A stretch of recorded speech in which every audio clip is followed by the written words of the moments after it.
ಇವತ್ತು ನೂತನವಾಗಿ ಅಧಿಕಾರವನ್ನು ಸ್ವೀಕರಿಸಿರ್ತಕ್ಕಂಥ ಅಧಿಕಾರ ಅನ್ನೋಕ್ಕಿಂತ ಜವಾಬ್ದಾರಿ ಅವರ ಹೆಗಲ ಮೇಲೆ ತಲೆ ಮೇಲೆ ಒತ್ತಿದ್ದಾರೆ.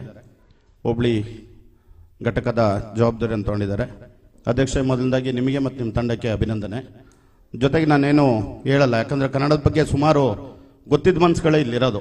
ಹಾಗಾಗಿ ಮಾತಾಡೋದು ಬೇಡ, ಅದನ್ನ ನಾವು ಸಮಾಜಕ್ಕೆ ಹೊರ ಪ್ರಪಂಚಕ್ಕೆ ನಾವು ಯಾರು 4 ಜನ ಇದ್ದು ಗೊತ್ತಿಲ್ಲದಾಗ ಅಲ್ಲಿ ಮಾತಾಡೋಣ.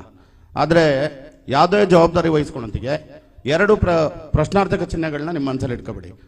ಮೊದಲನೇದಾಗಿ ಕ್ವಶನ್ ಮಾರ್ಕು ಪ್ರಶ್ನಾರ್ಥಕ ಚಿಹ್ನೆ, ಎರಡನೇದು ಆಶ್ಚರ್ಯ ಸೂಚಕ ಚಿಹ್ನೆ. ಪ್ರಥಮವಾಗಿ ನಾವು ಅಧಿಕಾರ ಸ್ವೀಕಾರ ಮಾಡೋತ್ತಿಗೆ ಪ್ರಶ್ನೆಗಳ ಚಿಹ್ನೆ ಏನಿರುತ್ತೆ ಅದು ನಮ್ಮ ಕಾಲಿಂದ ತಲೆ ತನಕ ಇರುತ್ತೆ. ಜವಾಬ್ದಾರಿ ವಹಿಸ್ಕೊಂಡಿದ್ದಾರೆ, ಅವ್ರು ಏನು ಮಾಡ್ತಾರೆ, ಮುಂದಕ್ಕೆ ಹೆಂಗೆ ನಡೆಸ್ತಾರೆ ಅಂತೇಳಿ.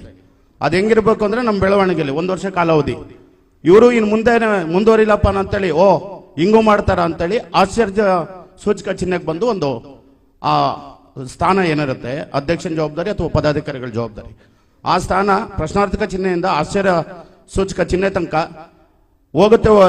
ಗೋಣಿಬೀಡು ಹೋಬಳಿ ಘಟಕ ಇದು ಜಿಲ್ಲೆಗೆ ಮಾದರಿಯಾಗಿ ಈ ಘಟಕ ಬೆಳಿಲಿ ಅಂತೇಳಿ ನಾನು ಎಲ್ಲರಿಗೂ ಶುಭಾಶಯನ ಕೋರ್ತಾ ನನಗೆ ಈ ವೇದಿಕೆಯಲ್ಲಿ ಮಾತಾಡಲಿಕ್ಕೆ ಅವಕಾಶ ಕೊಟ್ಟಂತ ತಮ್ಮೆಲ್ಲರಿಗೂ ವಂದಿಸ್ತಾ ನನ್ನ ಮಾತು ಮುಗಿಸ್ತೀನಿ. ಜೈ ಕನ್ನಡ.